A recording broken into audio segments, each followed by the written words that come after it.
वही है जो राजीव भाई छोड़ गए।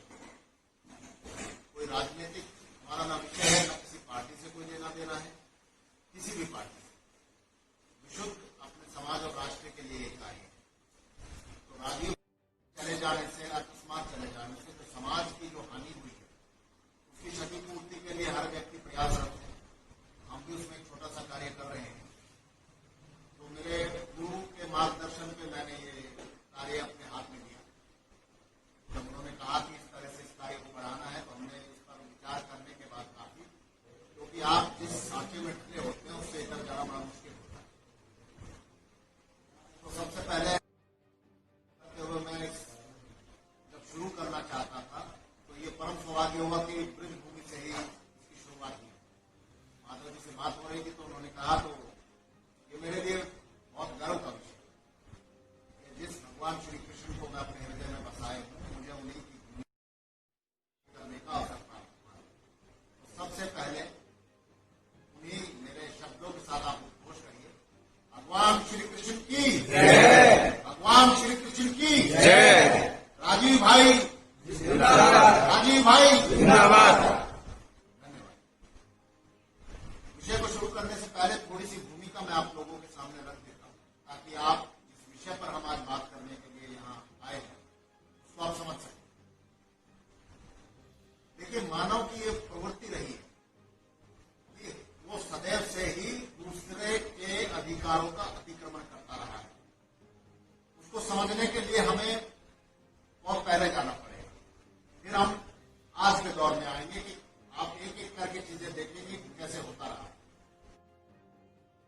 जब मानव पाषाण युग में था तो हाथ पैरों से लड़ता था। पाषाण युग से भी पहले हाथ पैरों से लड़ने के बाद फिर वो पत्थरों से लड़ने लगा।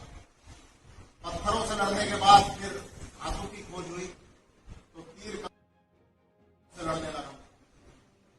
उसके बाद उसने बारूद की खोज, तो बम, गोलों और तोपों से लड़ने लगा। उसके बाद जब इससे लड़ चुका तो परमाणु और हाइड्रोजन बम से लड़ने लगा। और सेकेंड वर्ल्ड वॉर के बाद वो करेंसी युद्ध लड़ने लगा, जहां एक देश अपनी मुद्रा की कीमत हाई रखता था। जैसे आज अमेरिका में डॉलर है और ब्रिटेन में पाउंड है, तो हमारा रुपया उसके सामने कहीं नहीं है। तो ये उसी लड़ाई का हिस्सा है। और अब वर्तमान में उस लड़ाई का भी अंत हो चुका है, उसका कोई महत्व नहीं रह गया है। आज मानव विषाणु युद्ध लड़ रहा है, जिसमें दूसरे देशों के ऊपर विषाणु युद्ध छोड़ा जाता है और उसको लड़कर वहां की इकोनॉमी को डाउन करना, वहां की पॉपुलेशन को खत्म कर देना। इसके बाद अगला जो स्टेप होगा वो मनोवैज्ञानिक युद्ध का होगा। यानी देखिए कि जहां से शुरुआत हुई स्टेप बदलते चले गए लड़ाई के, लेकिन मनुष्य की सोच वही रही कि वो दूसरे के अधिकारों का अतिक्रमण ही करता रहा है। कभी भी उसने मनुष्य के विकास के विषय में नहीं सोचा, जबकि हम ये दावा करते हैं कि मनुष्य इस संसार की सबसे श्रेष्ठ रचना है। लेकिन उसकी मनोवृत्ति यही रही कि वो सदैव से दूसरे के अधिकारों का हनन करता रहा है। आपने बहुत सारे विषय सुने होंगे, राजीव भाई के भी सुने होंगे, दूसरे जो समाज में कार्य कर रहे हैं सुने होंगे। लेकिन मैं आज उस विषय पर बात करने के लिए नहीं आया हूं कि सनातन संस्कृति के बारे में आप सभी परिचित, सभी जानते हैं। लेकिन राष्ट्र के सामने आसन्न संकट क्या है, अभी वर्तमान में क्या घटित हो रहा है और आगे क्या घटित होगा, उस पर हम चर्चा करेंगे। देखिए, कोरोना नाम की महामारी, आप अगर ये समझते हैं कि ये कोई महामारी है तो मैं आपसे सहमत नहीं। इसके मैं आपको 2-3 उदाहरण देता हूं कि कोरोना अगर महामारी होता तो जब 600 लोग यहां पीड़ित हुए थे, 500 लोग पीड़ित हुए थे और इस बीमारी की चपेट में आए, तो लॉकडाउन उस वक्त नहीं होता, लॉकडाउन आज होता जब लाखों की संख्या पहुंच गई। लेकिन उस वक्त लॉकडाउन नहीं किया गया। उस वक्त ये कह दिया गया कि बड़ी खतरनाक बीमारी है, आप लोग घरों में रहिए। तो हम सभी घर में रहे थे। हमने सोचा था कि महीने 2 महीने की सामान्य होगी और हम लोग बाहर निकल के पहले जैसा जीवन जी सकें।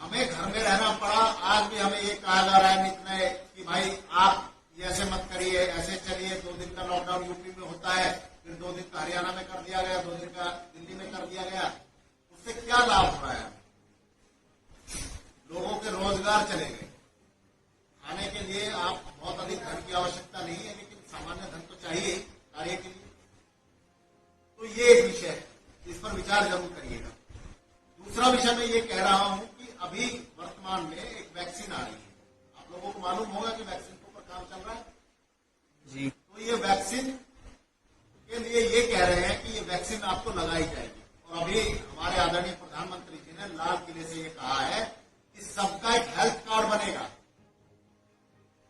उस हेल्थ कार्ड को समझिए कि हेल्थ कार्ड है क्या। हेल्थ कार्ड में ये होगा कि आपकी पूरी डिटेल होगी, जैसे आधार कार्ड बनाया गया था जिसमें आपके आंखों का रेटिना, आपके थंब इम्प्रेशन और आपकी सारी चीजें ली गई। और बार बार ये ब्लेम लगता रहा है कि आपका डाटा चोरी होकर बाहर चला गया।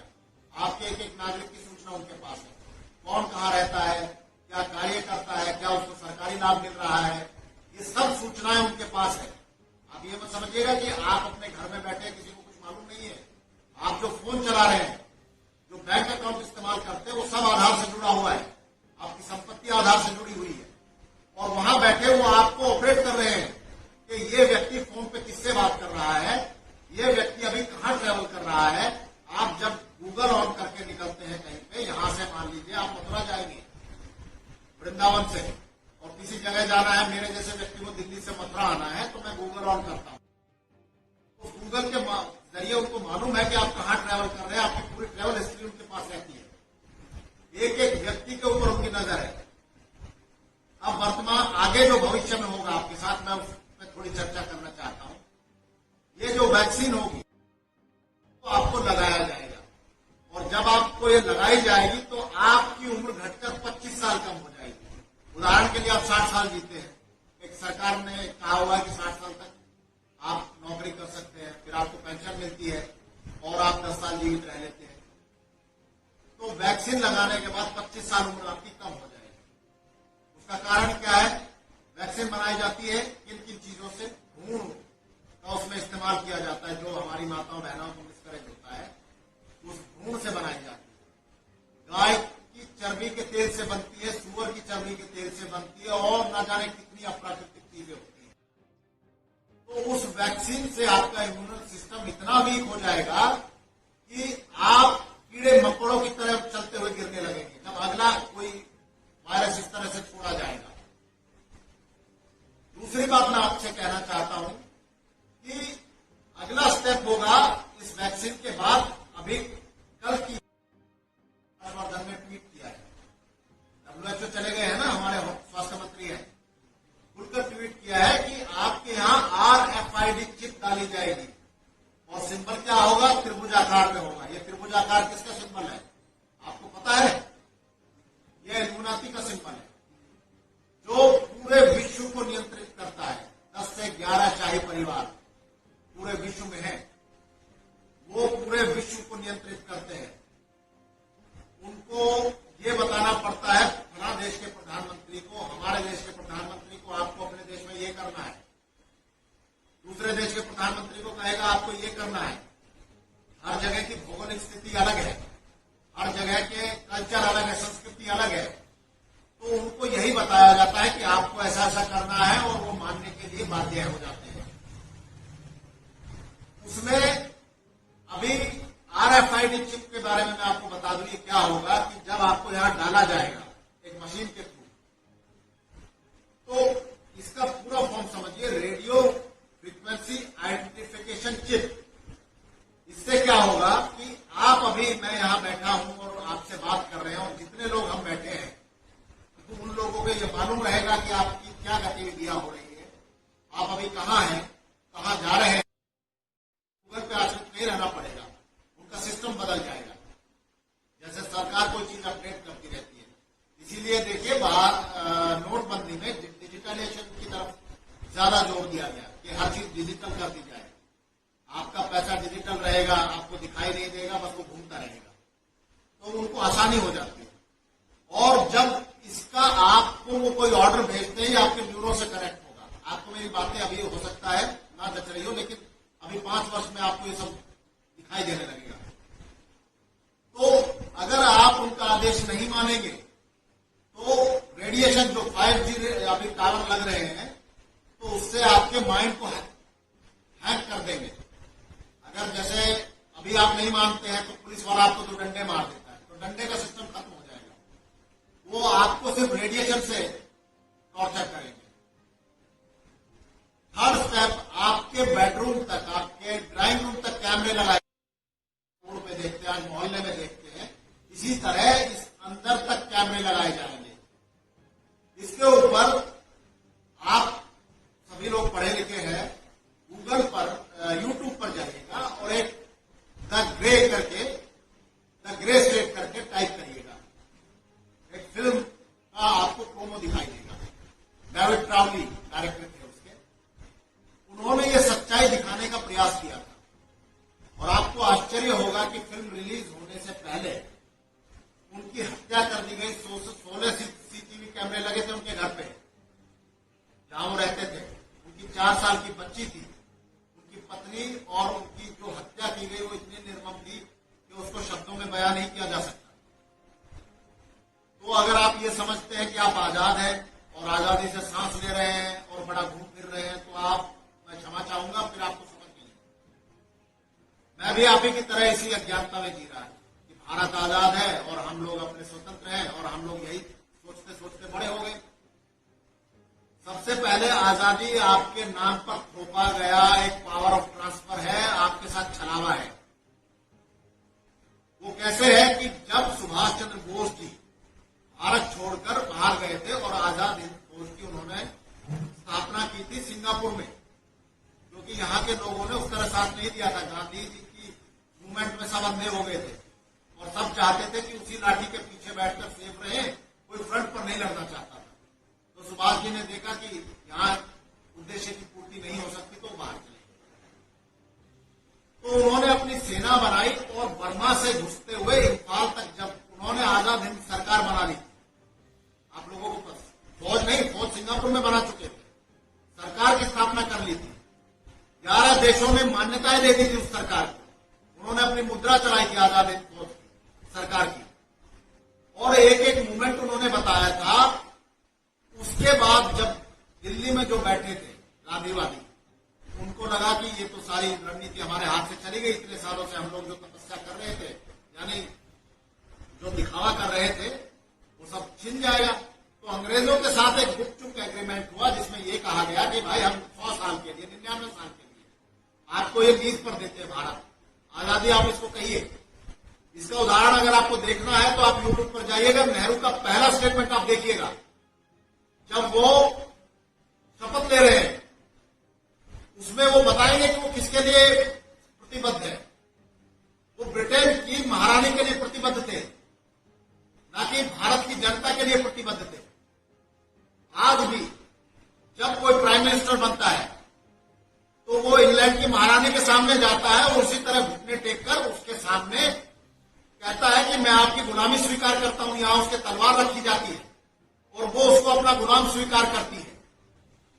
तो इस भूल में मत रहिएगा कि कोई इतना शक्तिशाली प्रधानमंत्री आपके पास है कि जो भारत में चाहे वो निर्णय ले सकता है। ऐसा बिल्कुल भी नहीं है, वो चाहे कोई भी हो। उदाहरण के लिए हम ये कह देते हैं, किसी को नाम नहीं रख रहे हैं, अगर मैं बन जाए, आप भी बन जाए और कितने ही अद्भुत व्यक्ति को ले आइए, उसको भी इसी प्रोसेस से जाना पड़ेगा। ये उसकी व्यवस्था है। तो इसको समझने के लिए हमको ये समझना पड़ेगा। इसीलिए बार बार कहते हैं कि अपने इतिहास को पढ़िए। हमारे इतिहास में वो बातें छिपी हुई है। आज भारत की स्थिति ये हो गई है कि आप किसी को कोई बात कहते हैं, वो आपकी बात सुनने को तैयार नहीं है। उसका कारण सिर्फ यही है कि आप अपनी बुद्धि के साथ अपना विवेक खो चुके हैं। मैं ये कह रहा हूं कि आने वाला समय इतना खतरनाक है कि आप अपनी संतान उत्पन्न नहीं कर पाएंगे इस वैक्सीन के बाद। देखिए, मेडिकल साइंस में संतान उत्पन्न करने के लिए संभोग तो है ही, लेकिन स्पर्म की जितनी लेयर होती है उसको वो इतना घटा देंगे कि आप चाहकर भी अपनी वंश वृद्धि नहीं कर सकते। इस वैक्सीन का उद्देश्य ही ये है। 7 अरब की जनसंख्या है पूरे विश्व में, और वो ये कहते हैं कि केवल 50 करोड़ लोग हमको पूरे विश्व में चाहिए, यानी 6.5 अरब लोगों को हमको मार देना है। कैसे मारना है? जैसे अभी कोरोना के नाम पे मारा गया, इससे पहले जितनी महामारी फैलाई गई उनके नाम पे मारा गया। आपको मालूम है कि पोलियो के नाम पे 4.5 लाख बच्चों को मार डाला गया पोलियो की दवा के नाम पे। कुत्ते, भेड़, बकरी के बच्चे नहीं थे, वो इंसान के बच्चे थे। उनको जीने का अधिकार था। मुझको जीने का अधिकार प्रकृति ने दिया है, मुझको ईश्वर ने रचा है। मेरे माँ बाप उसके निमित्त थे इस संसार में लाने के लिए, लेकिन मेरे माँ बाप को मेरी प्राण लेने का अधिकार नहीं है। इसका अर्थ यह हुआ कि मेरे माँ बाप ने मुझको प्राण नहीं दिए, प्राण मुझे उस ईश्वर ने दिए। तो उसको प्राण लेने का अधिकार भी केवल उसको है। जब हम राज्य में कोई अपराध करते हैं और कहीं भी कोई अपराध करते हैं तो उस राज्य का, उस देश का दंड विधान लागू होता है। हमको पुलिस अरेस्ट करती है, अरेस्ट करने के बाद कोर्ट में पेश करती है, और कोर्ट में पेश करने के बाद जज यह अधिकार देता है कि इसको जीवन दान दिया जाए। उसकी अपराध की संगीनता को देखते हुए फांसी की सजा वो तब देता है जब वो किसी दूसरे का जीवन ले लेता है, ना कि इसलिए देता है कि आपने बनाने की भैंस चोर ली, आपने किसी का सर फोड़ दिया। इसके लिए वो कभी भी मृत्युदंड नहीं देता है। वो मृत्युदंड तभी देता है जब आप दूसरे का जीवन छीन लेते हैं। इस बात को समझिए, क्योंकि आपने उस सत्ता का अतिक्रमण किया है जो ईश्वरीय है। तो प्राण लेने का अधिकार, मुझको जन्म देने का अधिकार ये ईश्वर का है। ये मेरा मौलिक अधिकार है जीना, इसको कोई नहीं छीन सकता। लेकिन पैशाचिक संस्कृति, पैशाचिक सोच के लोग आपसे वो जीने का अधिकार भी छीनना चाहते हैं। आपसे, सबसे मैं जहां भी बात करता हूं केवल एक ही बात कहता हूं कि आप बात सुनिए, मानिए मत। आप विचार तो कर सकते हैं, इसलिए आप विचार करिए। मैं कितना सही कह रहा हूं, कितना नहीं कह रहा हूं, ये आपको 2 वर्षों में, 3 वर्षों में अभी प्रत्यक्ष आ जाएगा। लेकिन अपने विवेक से काम कीजिए। आप अपने आप स्वयं सोचिए कि क्या करना है, क्या नहीं करना है।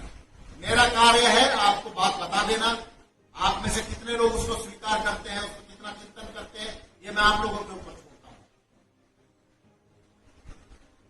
ईश्वर जन्म क्यों देता है, इसका एक उदाहरण मैं आपको।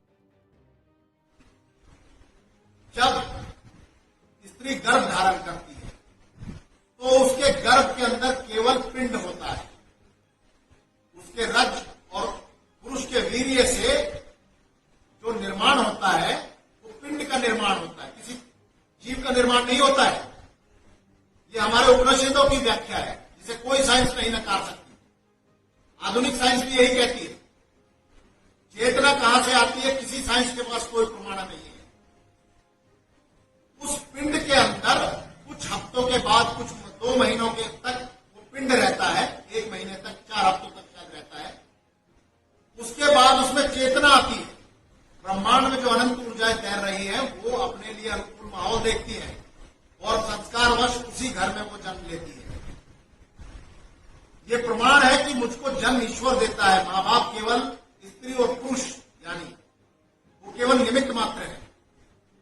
इसीलिए कहा जाता है कि भगवान माया रचते हैं। भगवान श्री कृष्ण की भूमि है, इसलिए उनके जन्म पर बता देता हूं। वासुदेव जी और माता देवकी जी को कारागृह में बंद किया गया था। कितना विषाद कोठरी में भरा होगा, कितना दुख भरा होगा। 7 पुत्रों की हत्याएं वो झेल चुकी थी। उनके पिता भी वो जानते थे कि 8वां पुत्र जान को खतरा है। और इतने विषाद में, क्योंकि मस्तिष्क का हमारे शरीर पर गहरा असर पड़ता है, जो हम सोचते हैं उसका रासायनिक परिवर्तन मस्तिष्क का पूरे शरीर पर पड़ता है। एक संतान को जन्म लेने में 9 महीने का समय लगता है और फिर से गर्भ धारण करने की प्रक्रिया लंबी चलती है, ये तो जानते हैं। उसी तरह कितने वर्ष रहे होंगे 8वें पुत्र के लिए, यानी आप मान सकते हैं कि 7 वर्ष वो जेल में बिता चुके थे, वासुदेव जी और देवकी जी। इतने लंबा समय से मनुष्य मानसिक रूप से और शारीरिक रूप से टूट चुका होता है, विक्षिप्त हो जाता है। उसके बावजूद जब उन्होंने संतान उत्पत्ति का सोचा होगा, तो आप सोचिए कि ऐसी अद्भुत संतान का जन्म कैसे हुआ होगा। क्या साधारण हो सकता है? अगर मैं हूं, आप है, कोई भी है, और अगर केवल उसी तरह संतान उत्पत्ति करें तो कोई बच्चा स्वस्थ नहीं जन्म सकता। आप करके देख लीजिए, दावा है। केवल भगवान ही इस रूप में जन्म ले सकते हैं, क्योंकि उनको उस वक्त के अत्याचार के लिए मुक्त करने के लिए इस पृथ्वी पर कोई योग्य पात्रता चाहिए थी, उस तरह का वातावरण चाहिए था। तो उन्होंने संदेश दिया हम लोगों को, ताकि युगों तक याद रखा जाए कि देखिए, जब अंधकार अपनी पराकाष्ठा पर होता है तो प्रकाश फूटता है। उस वक्त भी शायद मथुरा में यही हो रहा था। तो भगवान श्री कृष्ण ने जेल में ही जन्म लिया, यानी दुख की उस घड़ी में लोगों को चेताया और उनमें चेतना पैदा की। तो सौभाग्यशाली है आप लोग कि इस धरा पर जन्मे हैं। भारत भूमि का हर कण पवित्र है, लेकिन ब्रज भूमि को मैं सबसे ज्यादा मानता हूं, क्योंकि यहां पर योगीराज भगवान श्री कृष्ण ने जन्म लिया था। नहीं कह रहा हूं, मैं इतिहास की दृष्टि से कह रहा हूं, मैं धार्मिक दृष्टि से भी नहीं कह रहा हूं, केवल ऐतिहासिक दृष्टि से कह रहा हूं। आज वर्तमान में हमको उनके अनुसरण करना ही होगा। उन्होंने कहा था धर्मो रक्षति रक्षित है, क्यों कहा था? उन्होंने यही वाक्य जीवन भर कहा कि आप धर्म की रक्षा करिए, धर्म आपकी रक्षा करेगा। धर्म क्या है? इसको मैं बहुत ज्ञानी नहीं हूं, इसलिए बहुत विस्तार से नहीं समझा पाऊंगा, लेकिन जितना मैंने धर्म को समझा है, हमारे पूर्वजों ने कुछ नियम तय किए थे समाज को जीने के लिए। मैं अपनी पत्नी के साथ बैठ सकता हूं जिस अवस्था में, बहन के साथ उस अवस्था में नहीं बैठ सकता। मैं अपनी माता के साथ किसी और अवस्था में बैठूंगा, भगनी के साथ किसी और अवस्था में बैठूंगा, भार्या के साथ किसी और अवस्था में बैठूंगा, अपनी भाभी के साथ कुछ और मेरी बॉडी लैंग्वेज होगी। उसी तरह जीवन जीने का एक पूरा सुनियोजित क्रम है, उसी को धर्म कहते हैं। आप लोग अभी अगर वर्तमान के धर्म की बात करें तो केवल संगठित होइए, भूल जाइए कि अभी आप किस धर्म के हैं, किस जाति के हैं, किस संप्रदाय के हैं। ये सब बेकार की बातें हैं। जीवित रहेंगे तो देख सकेंगे ना कि आपकी जाति क्या है, आपका संप्रदाय क्या है, आपका धर्म क्या है। अभी आपको केवल यही करने की आवश्यकता है कि संगठित होकर इसका विरोध करिएगा। मेरा निवेदन है आप लोगों से कि ये वैक्सीन मत लगवाइएगा। मैं व्यक्तिगत तौर पर नहीं लगवाऊंगा, क्योंकि ये शरीर मेरा है और जीवन जीने का मेरा मौलिक अधिकार है। तो कोई अगर वैक्सीन लगाने आता है तो मैं उससे यही कहूंगा कि मेरी मृत्यु कल के बजाय अभी हो जाए, लेकिन मैं ये वैक्सीन नहीं लगवाऊंगा। उसके लिए उन्होंने 7 साल की सजा का प्रावधान डाला है, जो नहीं लगवाएगा। सरकार यहां तो कह रही है कि आपको वैक्सीन लगवानी होगी क्योंकि महामारी है।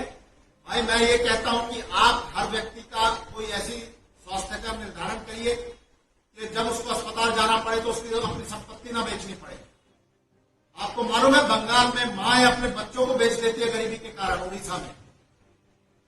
किस देश में आप रह रहे हैं और किस भारत को आप विश्व गुरु बनाने का बात कर रहे हैं, जहां मां अपने बच्चों को बेच डालती है केवल अपने कुछ पैसों के लिए। आप समझिए कितनी पीड़ा उस मां को होती होगी, क्योंकि उसको इलाज कराना है, उसको खाने की व्यवस्था करनी है, तो जो 4 संतानों में से एक को उसको बेचना पड़ता है। और आप कहते हैं कि आप विश्व गुरु बन जाएंगे। कोई सरकार, कोई प्रधानमंत्री, कोई राष्ट्रपति, कोई व्यक्ति आपको विश्व गुरु नहीं बना सकता। अगर आप ये सोचते हैं तो आप फिर नहीं समझ सकते, मुझे मूर्ख कहना पड़ेगा, मैं क्षमा चाहता हूं। लेकिन आपको ये समझना पड़ेगा कि आप विश्व गुरु बन सकते हैं। वो कैसे? कि जब प्रत्येक नागरिक चाहेगा। आपको ये मैनर्स नहीं है कि रोड क्रॉस करते हुए दूसरी गाड़ी आ रही है, मुझे रुक जाना चाहिए और दूसरी गाड़ी को राह देनी चाहिए। एम्बुलेंस आ रही है, मुझे उसको राह देना चाहिए, उसमें एक बीमार व्यक्ति है। और जब आप में इतनी संवेदना नहीं है, इतने मैनर्स नहीं है, इतनी तहजीब नहीं है, तो आप कैसे कह सकते हैं कि आप विश्व गुरु बन जाएंगे? सबसे बड़ा छल आप अपने साथ करते हैं उस वक्त जब कहते हैं कि हम भारत में को विश्व गुरु बनाना चाहते हैं। आपको अगर विश्व गुरु बनना है तो तभी बन सकते हैं जब भारत के 130 करोड़ लोग चाहेंगे। सरकारों का काम होता है राज्य चलाना। अभी भी आपने सुना होगा कोई व्यक्ति अपने नाम के आगे लिखता है राजनेता। जब वो क्या कभी सुना है कि जननेता लिखता है? क्योंकि वो राज्य का संचालन करता है, वो जनता को नहीं समझाता है, उसको जनता से सिर्फ वोट चाहिए लोकतंत्र में। इसलिए कभी भी वो जननेता नहीं लिखता है, राजनेता लिखता है। और इसका सबसे बड़ा प्रमाण ये होता है कि वोट लेने के बाद उसको आपसे कोई सरोकार नहीं होता है। उसने वोट लिया, वो अपने चला गया, जो राजकीय सुविधाएं हैं उसको उठा रहा है और आप उसके पीछे पीछे घूमते हैं। होना तो ये चाहिए कि उसको आगे आपके पीछे आना चाहिए, क्योंकि निर्धारण आप करते हैं, आप ही उसी को चुन के भेजते हैं। ये सबसे बड़ा धोखा आप लोगों के साथ है। लेकिन एक समाज के दूसरे पक्ष पे भी हम थोड़ा दृष्टि डालने का प्रयास करेंगे। बड़े क्षमा के साथ कहना चाहूंगा, और मैं इस आधार पर यह बात कह रहा हूं कि आपको बुरा ना लगे, तो इसलिए मैं समझा रहा हूं। केवल इतिहास में किसी महापुरुष का आप वर्णन पढ़िएगा, किसी भी महापुरुष को उठा लीजिए, आप भगवान श्री कृष्ण का चरित्र पढ़ लीजिए, आप भगवान राम का पढ़ लीजिए, जिनको हम ईश्वर कहते हैं। मैं उनको ईश्वरी मानता हूं, वो ईश्वरीय है, लेकिन मानवीय रूप में आए थे तो इस मानव रूप के कुछ कर्म है, वो उनको भी करने पड़ेगा।